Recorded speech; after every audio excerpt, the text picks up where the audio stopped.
जय हिंद। तो आइए आज हम लोग एक अगले टॉपिक जो कि प्राचीन इतिहास के वेद, हम लोग आज वेद पढ़ना स्टार्ट करते हैं जो कि आगामी एग्जाम जो है कि होने वाले हैं। रेलवे हैं, एएलपी है, जितने भी वैकेंसी है या दिसंबर के लास्ट महीने में सभी जो है कि एग्जाम खत्म कर दिए जाएंगे। तो हम लोग रिवीजन के तौर पर जो है कि वेद को ऋग्वेद हम लोग स्टार्ट करते हैं। ठीक है, तो रेलवे की भी डेट आ गई है, एएलपी की जो है डेट आ गई है। ठीक है, तो आइए आज हम लोग वेद, कौन सा वेद पढ़ेंगे? ऋग्वेद। ठीक है, आज हम लोग ऋग्वेद। वेद पता है सभी को कि वेद कितने? 4 ही है।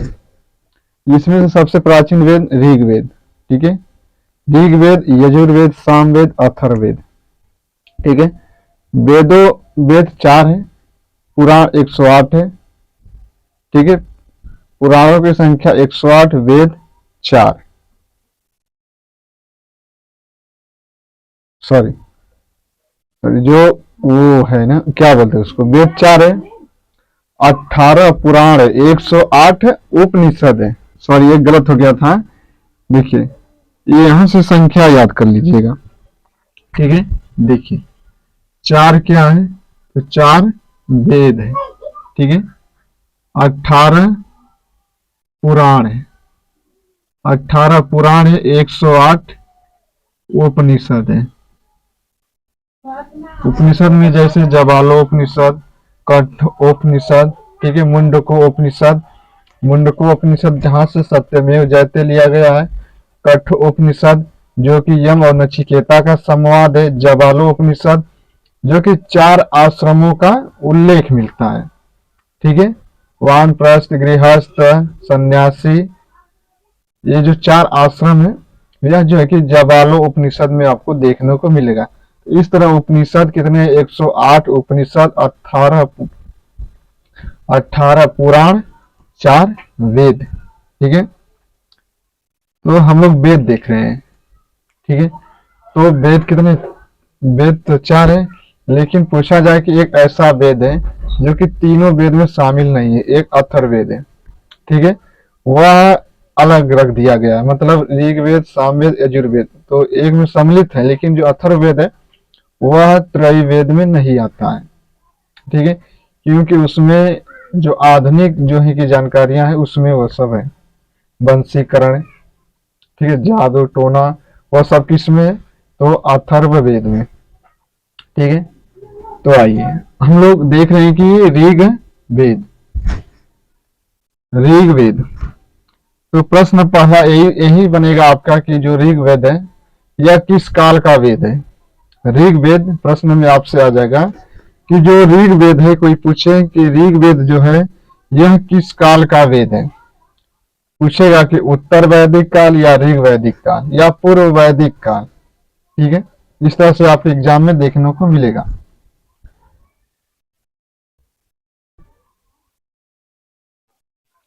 तो ऋग्वेद जो ऋग्वेद है यह जो है कि पूर्व वैदिक काल बोलिए या ऋग वैदिक काल बोलिए, यह उस समय की रचना हुई है इसकी, ऋग्वेद की। ठीक है, ऋग्वेद हम बात कर रहे हैं कि यह किस काल का है, तो यह जो है कि ऋग वैदिक काल, ऋग वैदिक काल, ऋग वैदिक काल या इसी को कहा जाता है कि पूर्व वैदिक काल,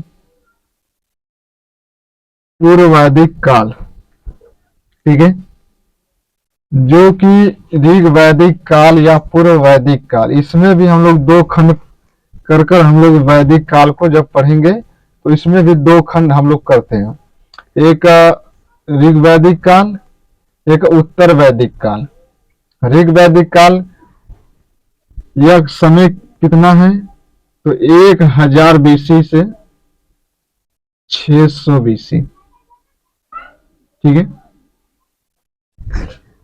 तो यह ऋग वैदिक काल, इसी समय जो है कि ऋग्वेद की क्या होती है, रचना हो जाती है, 1000 BC से 600 BC। उत्तर वैदिक काल चलेगा, सॉरी ये होगा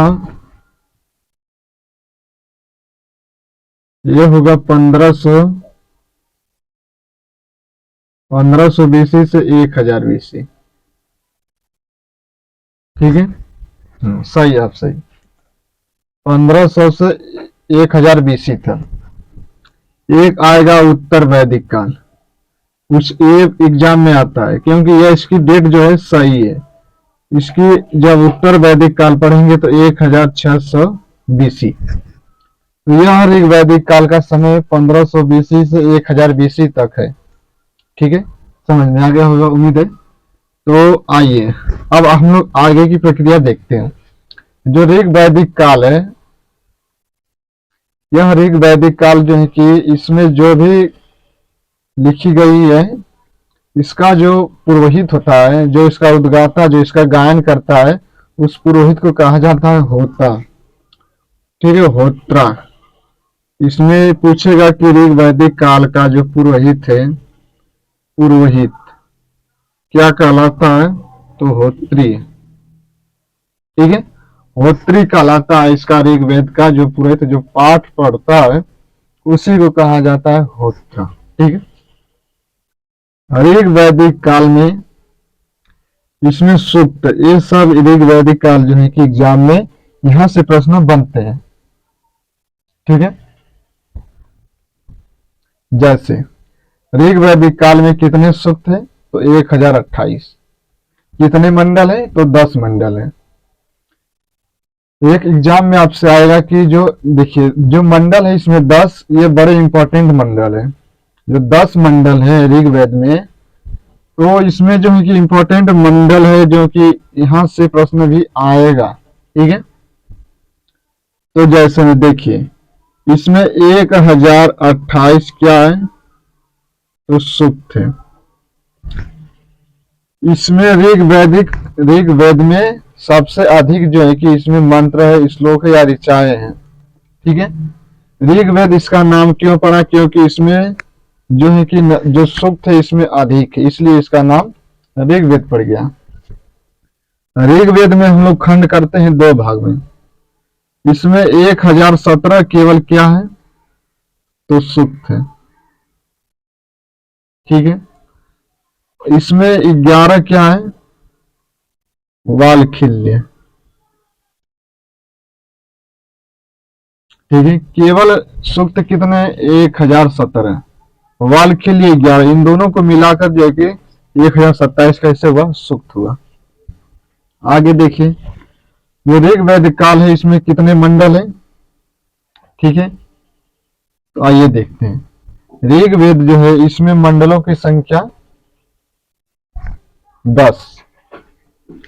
इसमें हम आपको बता देते हैं कि जो 7वां मंडल है ऋग्वेद का, पूछा जाए कि ऋग्वेद का 7वां मंडल,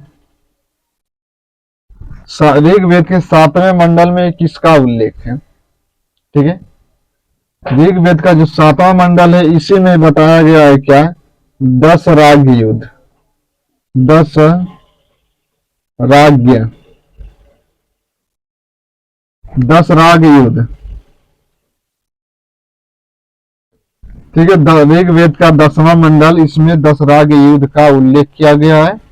10 राग युद्ध जो है कि परुषणी नदी, ठीक है, परुषणी नदी जो कि रावी। ठीक है, 10 राग युद्ध किस नदी के तट पर लड़ा गया, तो परुषणी नदी।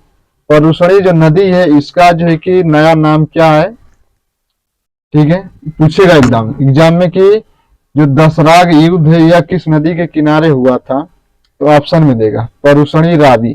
तो चूंकि परुषणी नदी जो है कि इसी का नाम है रावी। ठीक है, यहां से बना।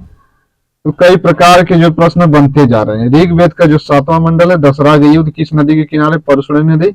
परुषणी नदी का वर्तमान नाम क्या है, रावी नदी।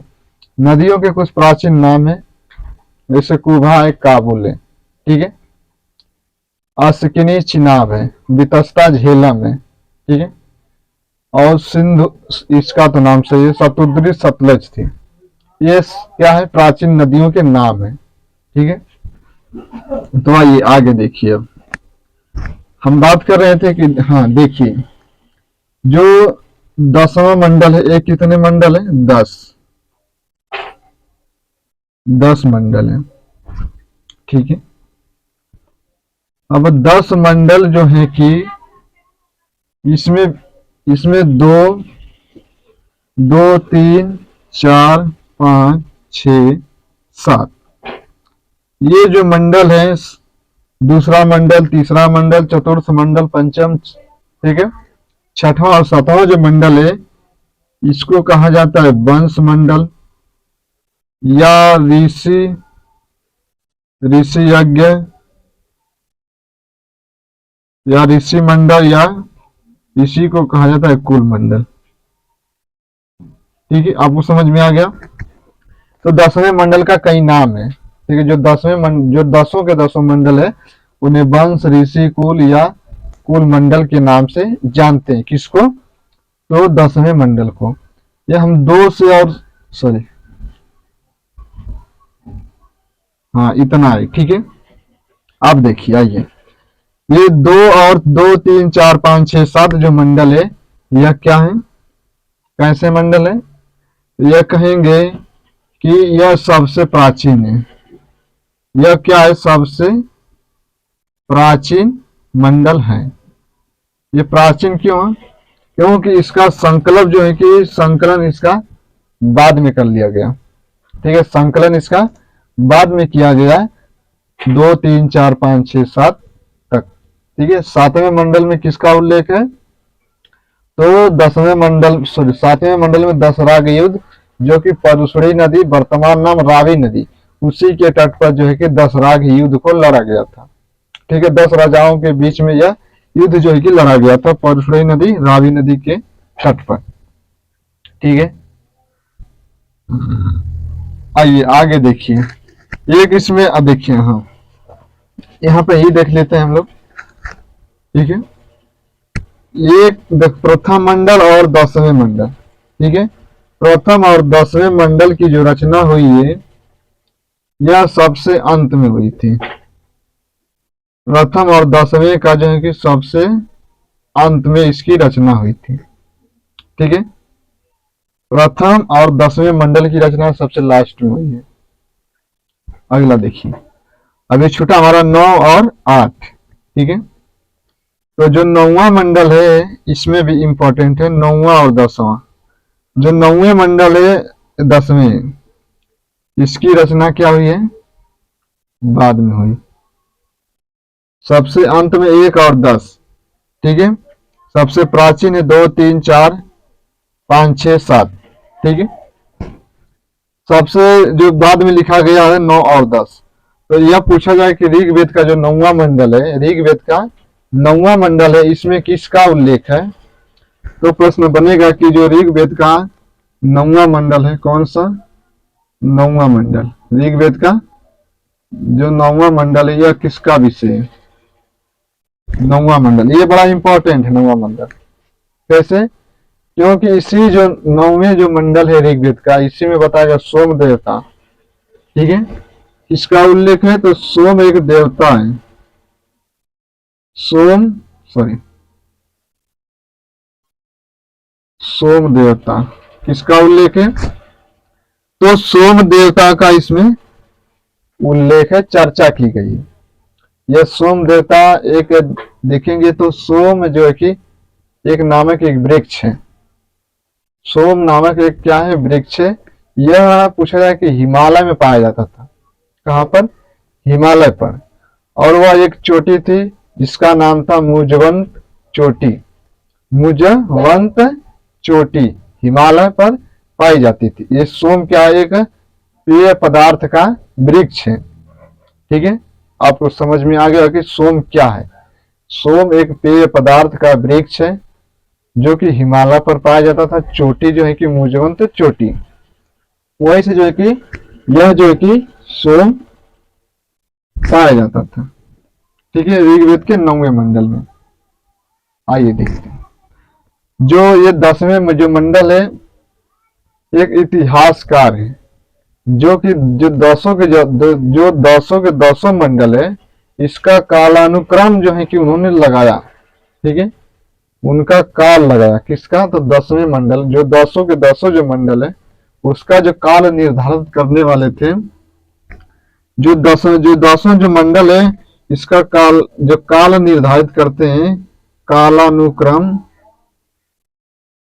तो वह कौन थे, गोल्डन वर्ग थे।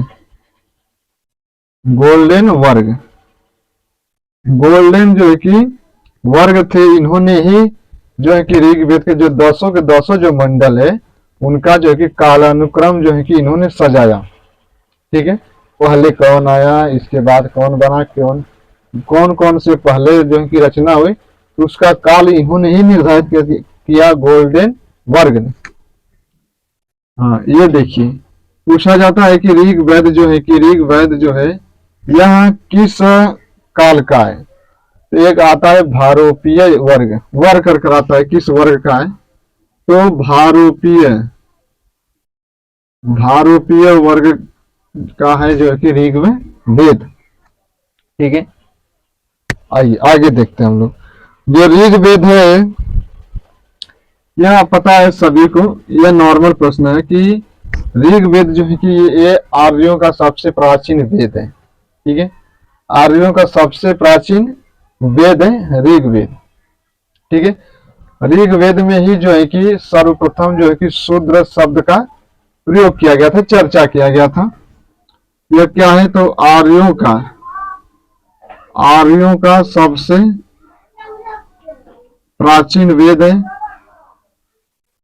आर्यों का क्या है, सबसे प्राचीन वेद ऋग्वेद।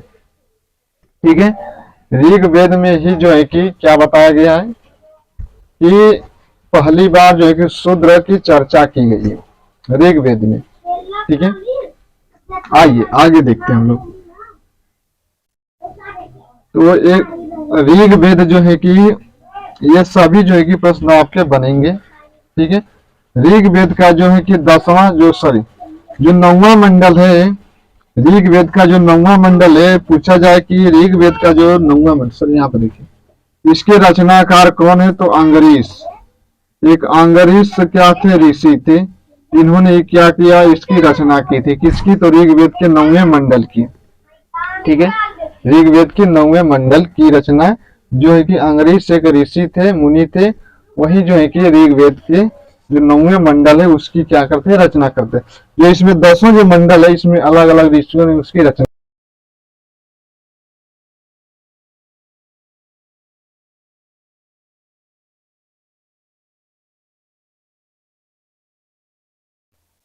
गायत्री मंत्र का उल्लेख है, गायत्री मंत्र का उल्लेख किस वेद में, तो ऋग्वेद में। ठीक है, गायत्री मंत्र जो है कि किसको समर्पित है, तो सूर्य भगवान को।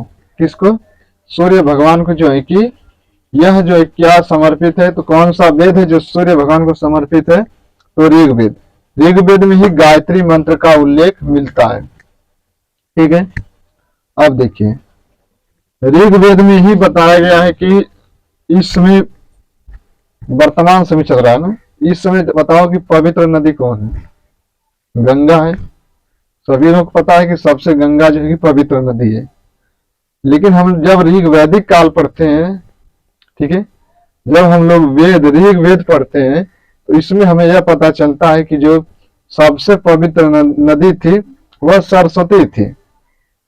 ठीक है, प्रश्न आएगा कि जो ऋग्वेद है उसमें जो है कि सबसे पवित्र नदी कौन सी थी। ठीक है, तो सबसे पवित्र नदी थी, देखेंगे तो सरस्वती थी। सबसे पवित्र नदी सरस्वती है। सरस्वती क्या थी, पवित्र थी, पवित्र नदी थी, जिसे नदी तमा, माते तमा, कई नामों से जो है कि नदी तमा, माते तमा जो है कि सरस्वती को पुकारा जाता था। ठीक है, अब देखिए ऋग्वेद में ही आपको यह बताया गया है कि जो सिंधु, यह देखिए प्रश्न और थोड़ा सा घुमा देगा कैसे, जब सबसे पवित्र नदी है सरस्वती, तो यह बताओ कि सबसे अधिक जो है कि किस नदी का उल्लेख हुआ था ऋग्वेद में। तो भाई देखिए, पवित्र नदी तो है सरस्वती, लेकिन एग्जामिनर यह कह दे, पूछ दे कि बताओ जब यह पवित्र थी तो सबसे अधिक जो है कि किस नदी की चर्चा की गई थी, तो वह थी सिंधु नदी। सिंधु नदी का चर्चा तो अधिक बार हुआ, लेकिन वो पवित्र नहीं थी, अपवित्र थी, लेकिन पवित्र सरस्वती थी। ठीक है, तो सर्वाधिक बार किस नदी का उल्लेख है, इस तरह प्रश्न में आएगा। सर्वाधिक बार उल्लेख किस नदी का, किस नदी का है, तो सिंधु का। किस नदी का है, तो सिंधु। इसी नदी का क्या है, सर्वाधिक बार उल्लेख किया गया है। ठीक है, तो यह जो है कि ऋग्वेद से संबंधित जितने जो प्रश्न बनते हैं। ठीक है, अभी यह जो ऋग्वेद है यह 2-3 भागों में हम लोग पढ़ेंगे, क्योंकि यह ऋग्वेद बड़े बड़े वेद है। ठीक है, तो हमारा जो है कि ऋग्वेद से संबंधित इतने जो प्रश्न है, इतना ही में आपका एग्जाम फंस जाएगा। कोई भी एग्जाम देंगे आपका जो है कि इतना ही में क्या होगा, एग्जाम में आपका फंसेगा।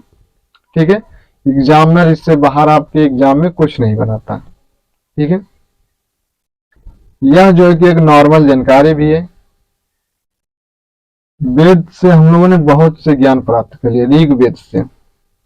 यह जो है कि ऋग्वेद किस काल का है, तो कहेंगे यह जो है कि पूर्व वैदिक काल या ऋग्वैदिक काल का। ठीक है, जब हम लोग वैदिक काल पढ़ते हैं तो 2 भागों में बांटते हैं ना, एक ऋग्वैदिक काल, एक उत्तर वैदिक काल। तो हम लोग कंबाइन करके जो है कि उसमें तुलना कराते हैं कि पूर्व वैदिक काल कैसी थी, उत्तर वैदिक काल कैसी थी। जो उत्तर वैदिक काल है इसमें कुछ अलग बात मिलती है, और जो पूर्व वैदिक काल है उसमें अलग जानकारी मिलती है। ठीक है, तो आज के लिए इतना ही। हम लोग जो है कि अगले नेक्स्ट वीडियो मिलेंगे। ठीक है, अगले दिन। तब तक के लिए हमारा इतना ही रहेगा। जय हिंद, जय भारत।